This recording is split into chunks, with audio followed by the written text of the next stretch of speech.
Assalamualaikum warahmatullahi wabarakatuh. Alhamdulillah, wassalatu wassalamu ala rasulillah Sayyidina Muhammad ibn Abdillah wa ala alihi wa sahbihi wa man wala wa la hawla wa la quwata illa billah, amma ba'd. Hadratul mukarramin, ma'asyiral ulama al-fudala, ma'asyiral asatidzah al-kurama, bapak-bapak, ibu-ibu, hadirin hadirat yang dirahmati oleh Allah. Alhamdulillah, malam hari ini kita masih diberi kesehatan oleh Allah Subhanahu wa taala sehingga kita bisa melaksanakan kewajiban kita untuk salat maghrib, dan alhamdulillah bisa berjamaah di Masjid Hizbullah Singosari ini. Mudah-mudahan Allah juga senantiasa memberikan kesempatan dan juga pemberian-pemberian yang banyak kepada kita, serta menerima segala amal ibadah kita. Allahumma amin. Bapak-bapak dan ibu-ibu, sebagaimana yang terdahulu saya membaca kitab Tahqiqul Amal Fima Yanfa'ul Mayyitu Minal A'mal karya Abu Ya'sid Muhammad bin Alawi Al-Maliki, yang sekarang sudah pada halaman 32. Ini terkait dengan pendapat para ulama tentang bolehnya kita membaca doa-doa atau juga amalan-amalan soleh yang pahalanya kita tujukan kepada mayit-mayit dari keluarga kita. Nah, ini sampai kepada mereka. Begitu pendapat para ulama Ahlussunnah wal Jamaah. Ini masih di dalam mazhab Hanafi, karena pada setiap mazhab itu ada ulama-ulama yang menguatkan bahwasanya bolehlah pahala amalan yang dilakukan oleh orang yang hidup itu dihadiahkan kepada mayit. Setiap mazhab mempunyai pendapat demikian, dan juga imam-imam mereka mengatakan di dalam buku-buku mereka. Sekarang masih pada pembahasan mazhab Imam Abu Hanifah atau mazhab Hanafi gitu ya. Saya lanjutkan, bismillahirrahmanirrahim. Wa qala al-allamatu asy-syaikhu Zainuddin al-ma'ruf bibni Nujaim wal masyhur bi Abi Hanifah Ats-Tsani wa muharraril madhhabi fil bahrir raiki fi babil haji anil ghairi. Berkatalah al-allamah asy-syaikh Zainuddin yang dikenal dengan panggilan Ibnu Nujaim, yang juga masyhur dipanggil sebagai Imam Abu Hanifah yang kedua. Maksudnya wakil Imam Abu Hanifah, begitu ya, karena Imam Abu Hanifah yang asli sudah wafat. Sebagaimana dalam mazhab Syafi'i itu ada orang atau alim yang bisa dikatakan mewakili pendapat Imam Syafi'i yang sangat terkenal, yaitu Imam Nawawi radhiyallahu taala anhu, begitu ya. Sedangkan di dalam mazhab Hanifah, Abu Hanifah, mazhab Hanafi, maka al-allamah asy-syaikh Zainuddin atau Ibnu Nujaim ini dipanggil juga seperti Imam Nawawi dalam mazhab Syafi'i, tapi ini dalam mazhab Hanafi. Beliau mengatakan di dalam kitab Al-Bahrur Ra'i' tentang masalah haji ini yang diniatkan untuk orang lain, yaitu orang sudah meninggal dunia. Dalam bahasa kita namanya haji badal.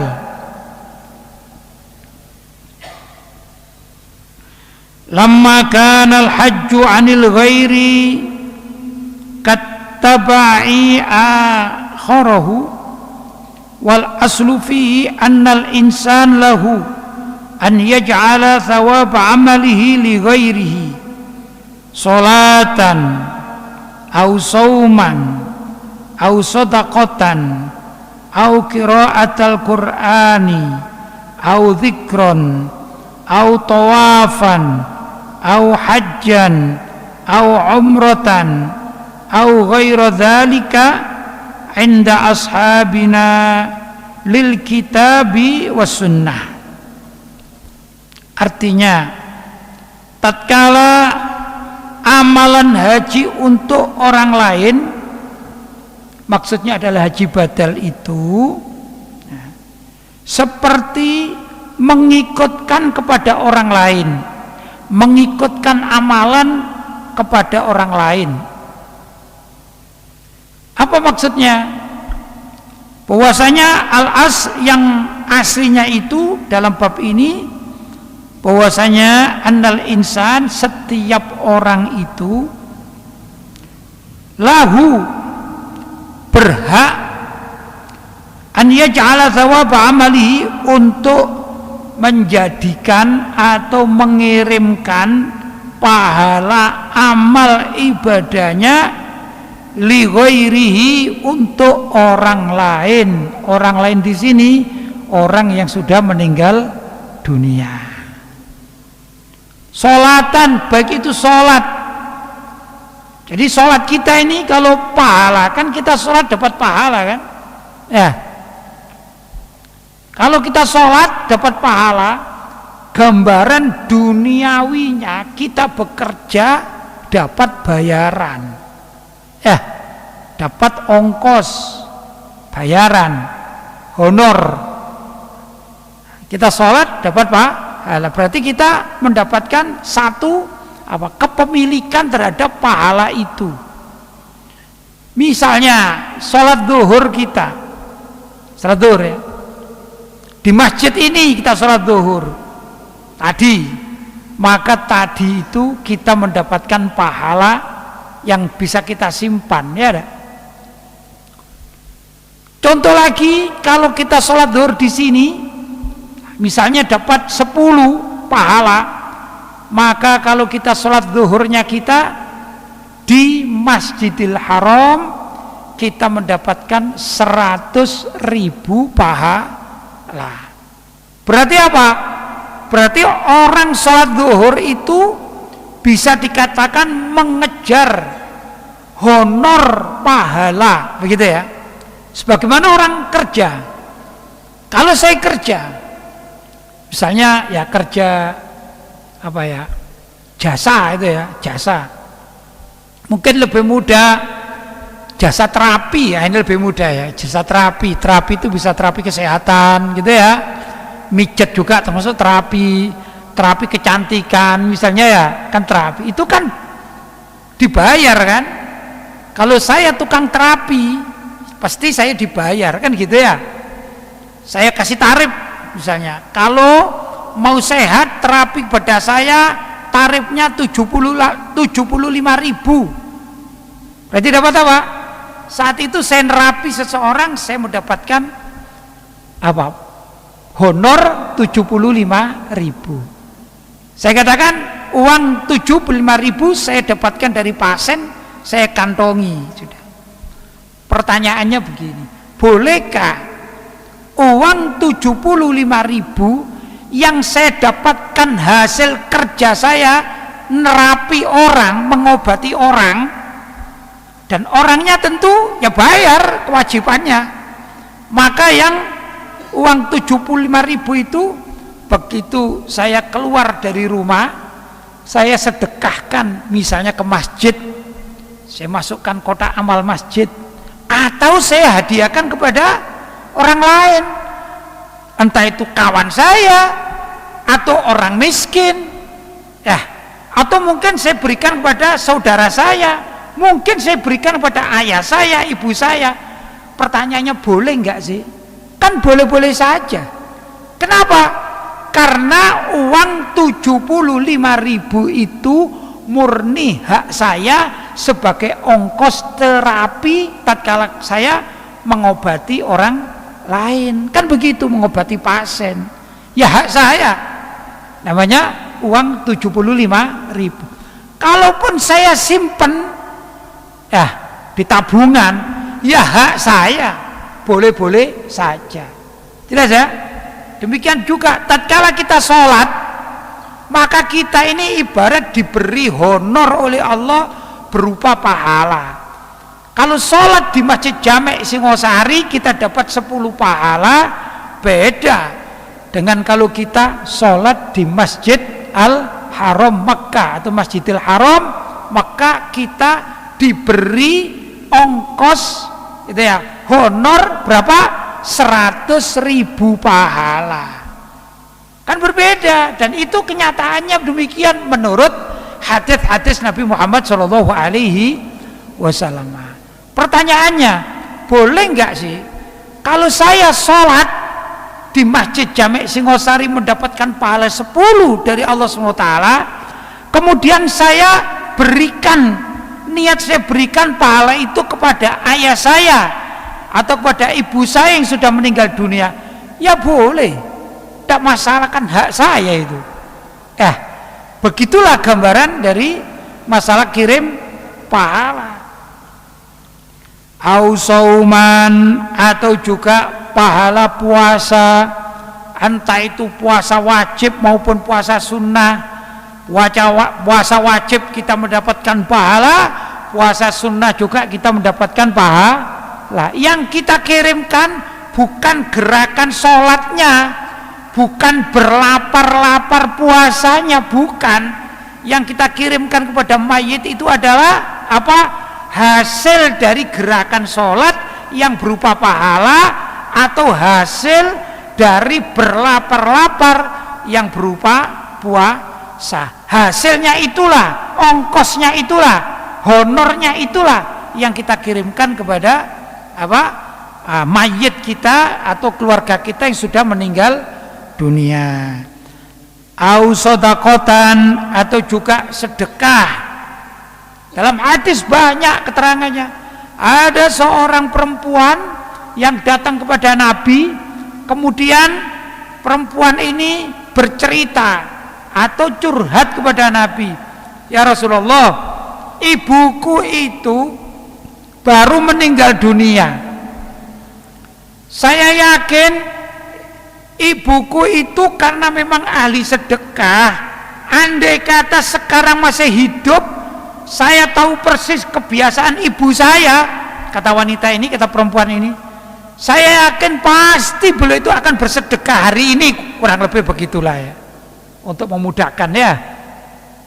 Pasti ibu saya bersedekah karena memang itu adat ibu saya. Ya Rasulullah, boleh enggak aku bersedekah tapi aku atasnamakan ibuku, karena memang kebiasaan ibuku itu bersedekah.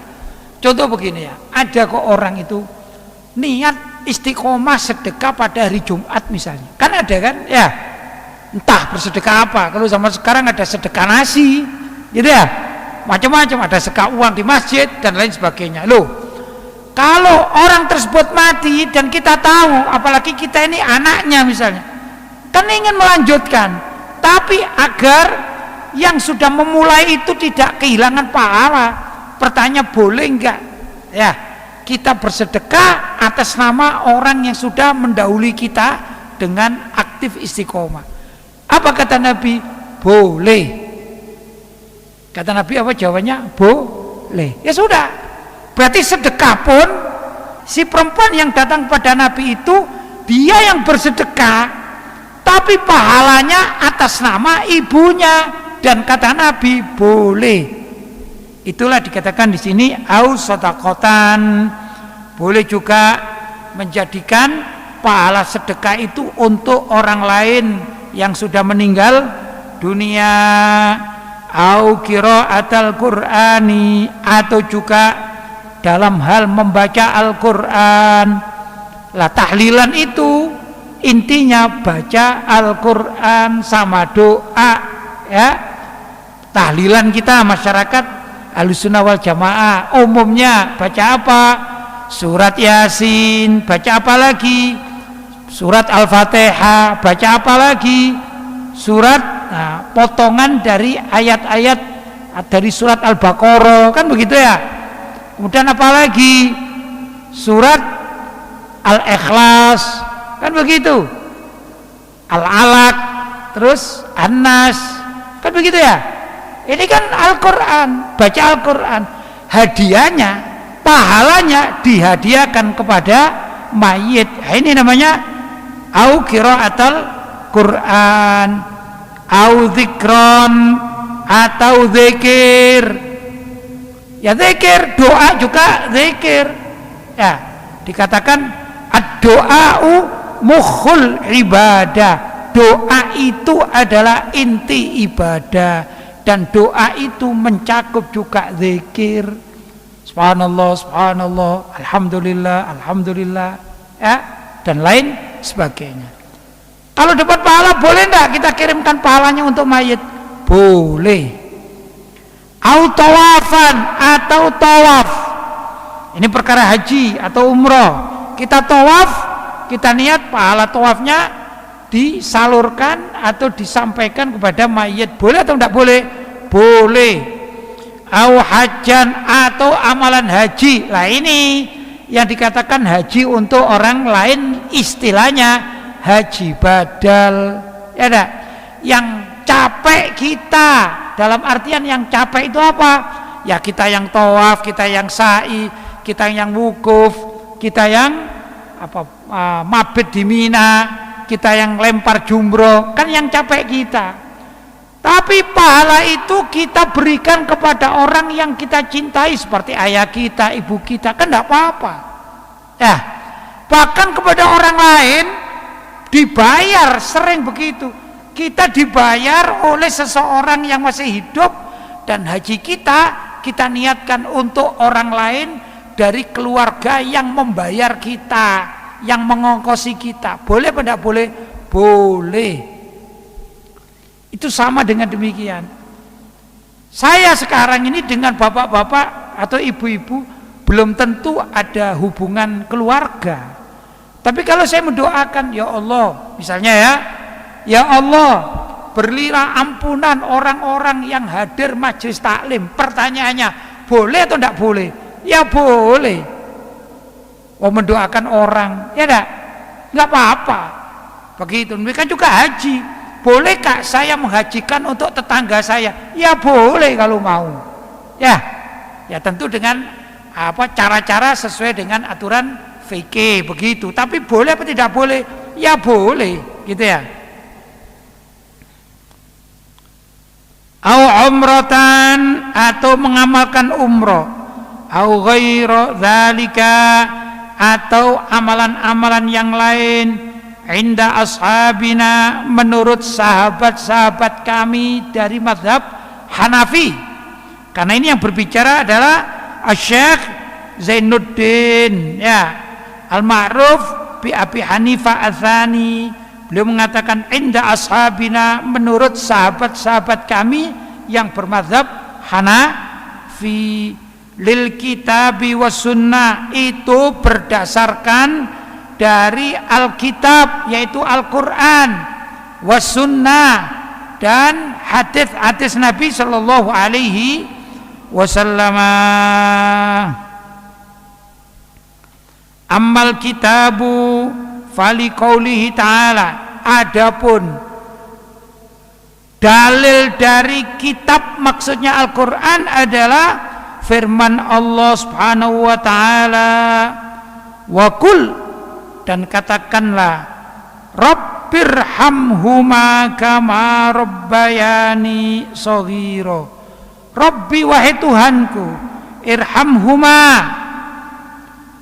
berilah rahmat keduanya. Di sini keduanya adalah kedua bapak dan ibuku, begitu ya.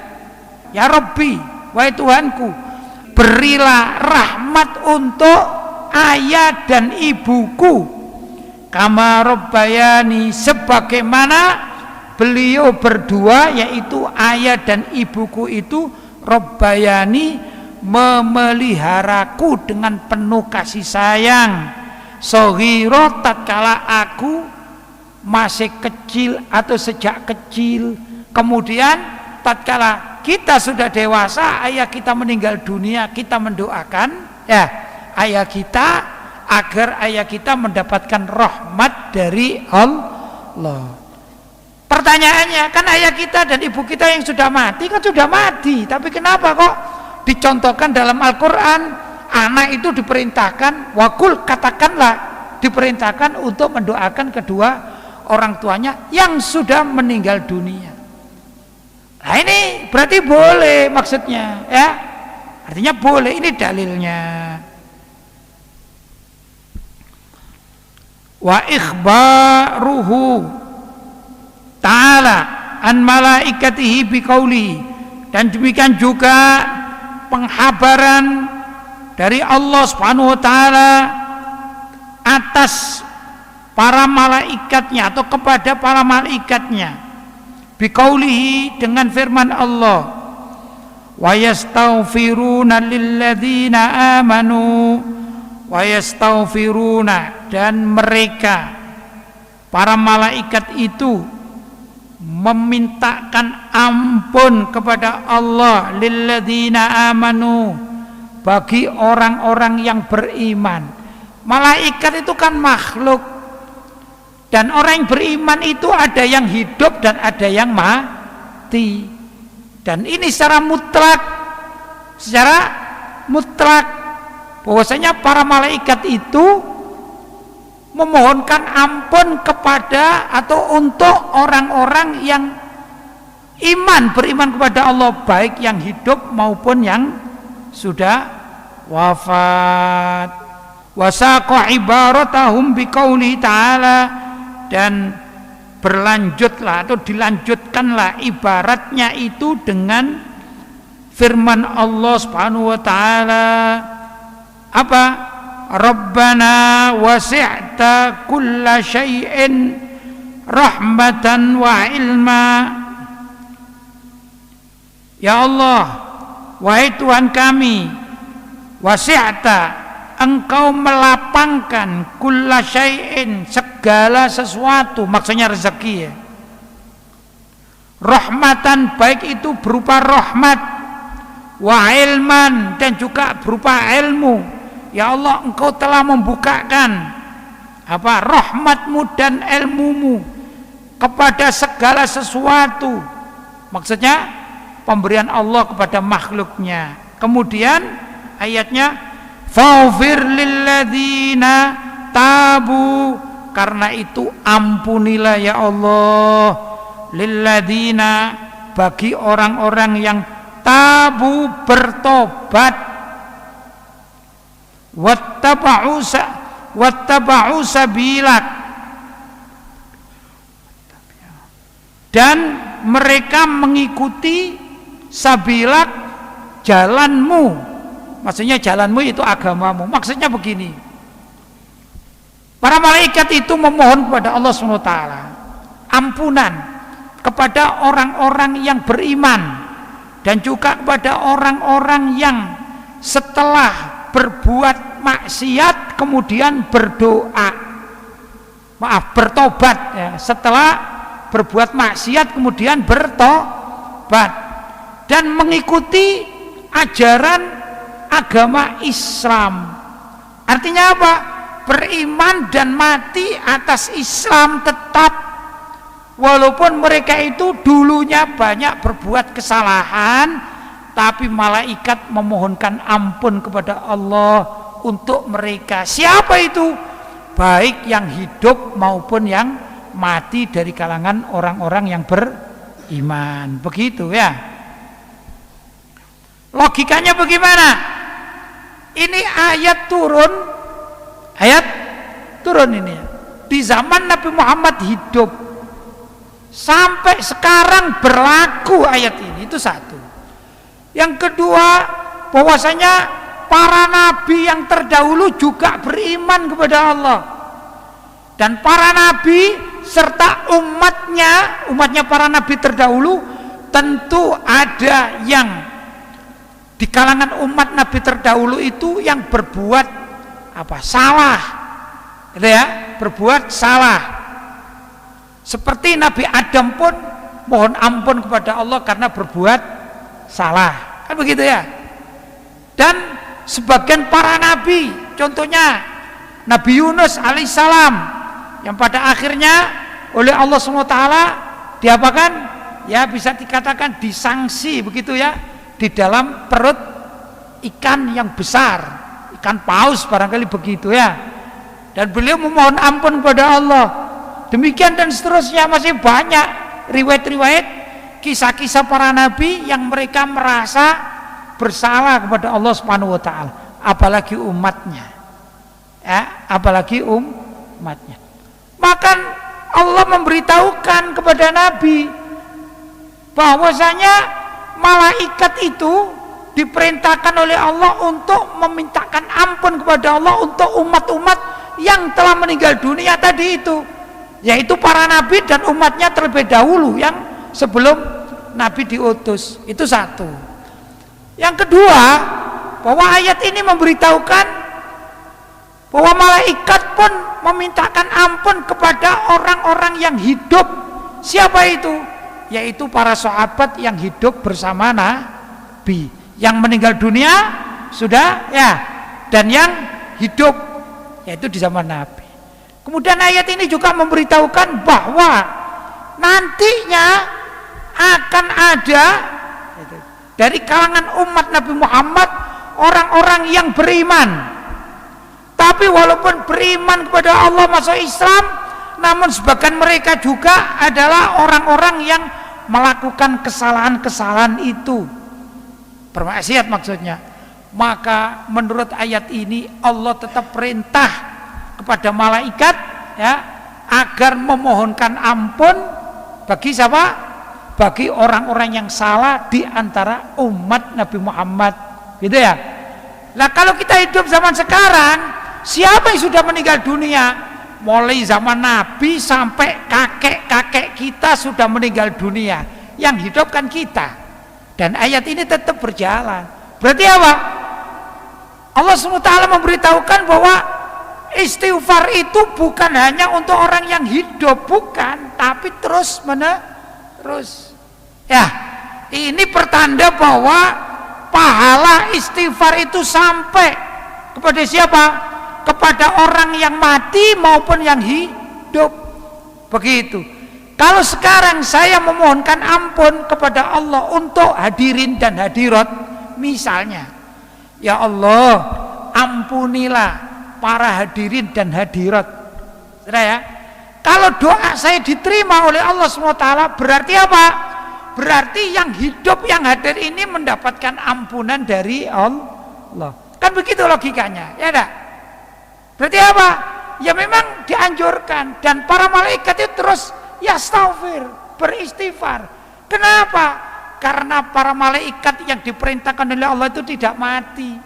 Terus sampai besok-besok di hari kiamat, di hari semua meninggal dunia mati karena ditiupkan trompet sangkakala, maka disitulah para malaikat yang diutus oleh Allah untuk beristighfar itu meninggal dunia. Kalau sekarang ya berkesinambungan terus menerus sampai nanti datang hari kiamat. Jelas ya? Nah, ini logikanya tentang ayat tersebut. Ila qaulihi, sampai firman Allah Subhanahu wa taala, waqihi musayyiat, dan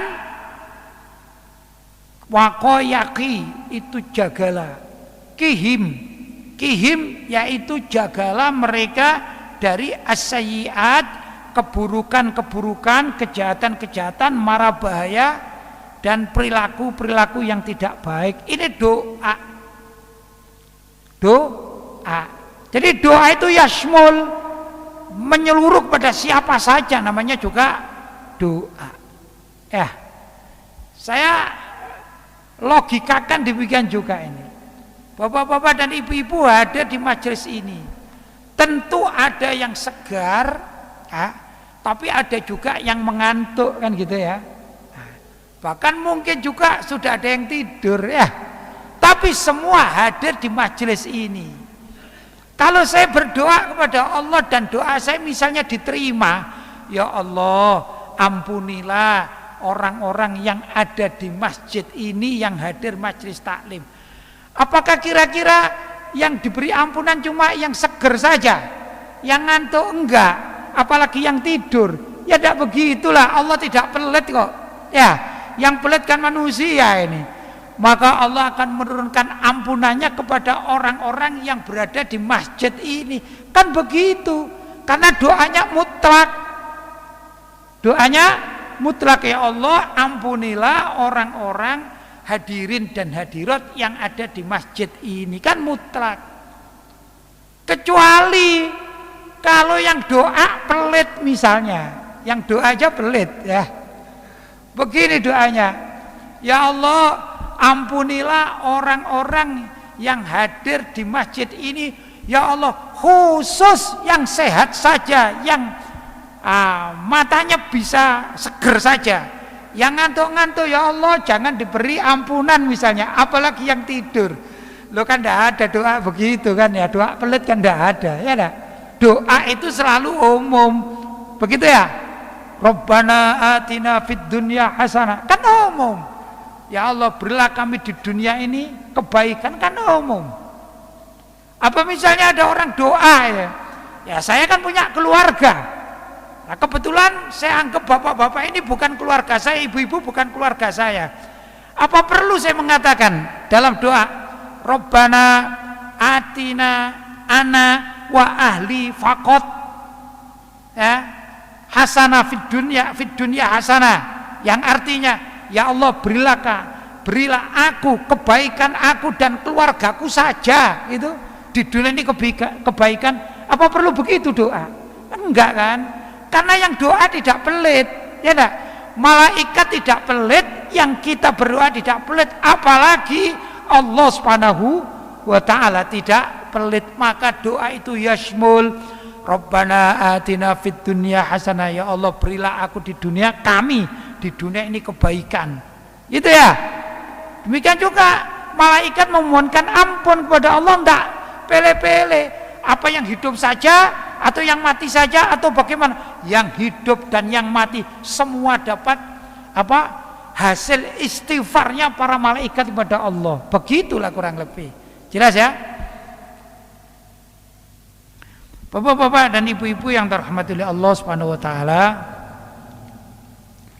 wa jazamal badrul aini fi babil haji anil ghairi aidan.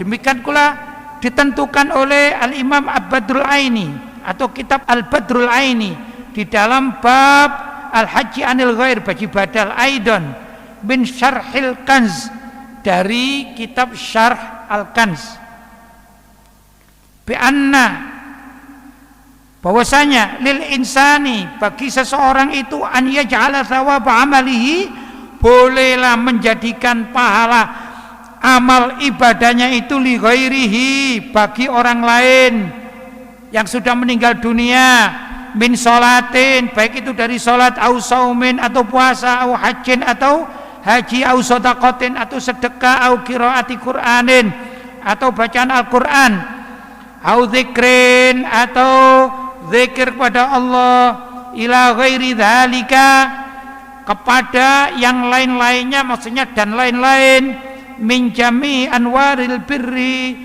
dari segala amal kebaikan. Itu berhak seseorang yang melakukan amal kebaikan menghadiahkan pahalanya kepada orang lain yang sudah meninggal dunia. Ini mazhab siapa? Mazhabnya Imam Abu Hanifah. Wa kullu dzalika yasilu ilal mayyiti 'inda ahli sunnati wal jamaah. Itu semua keterangan tadi itu yasilu, sampailah pahalanya itu ilal mayyiti, kepada mayit. Menurut siapa? inda ahli sunnati wal jamaah, mengikuti para ulama pendapat ahlu sunnah wal jamaah. Kalau ada orang yang tidak meyakini itu berarti bukan kelompok ahlu sunnah wal jamaah. Demikian juga menurut walil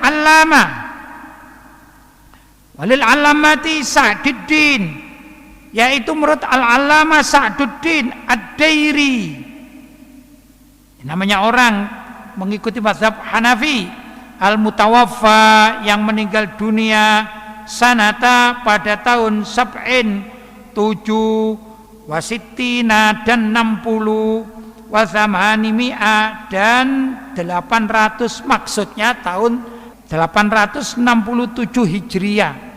Sekarang tahun Hijriah berapa? 1445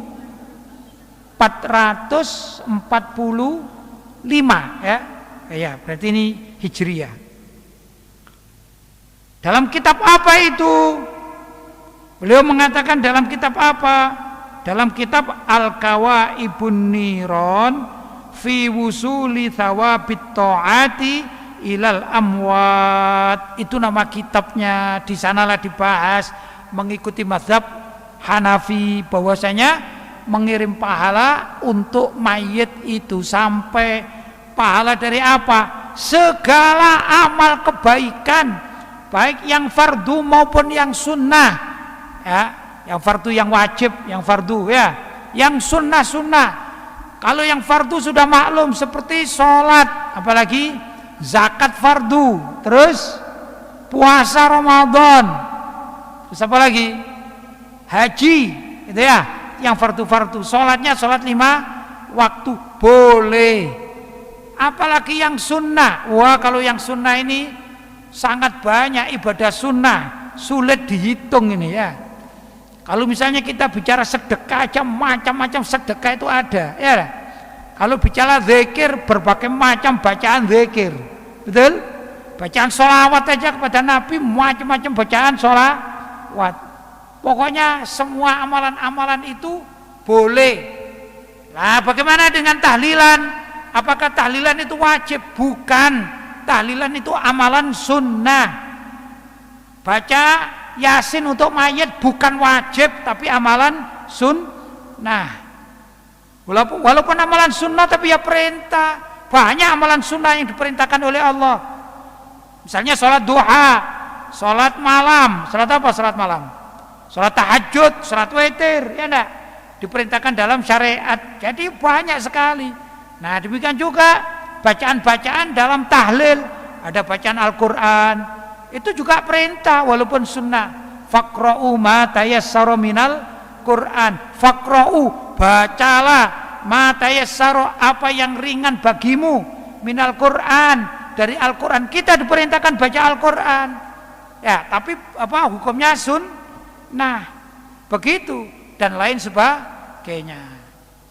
Iktafa fihi atharus sarwaji ma'aziyadatin alaihi kathirah.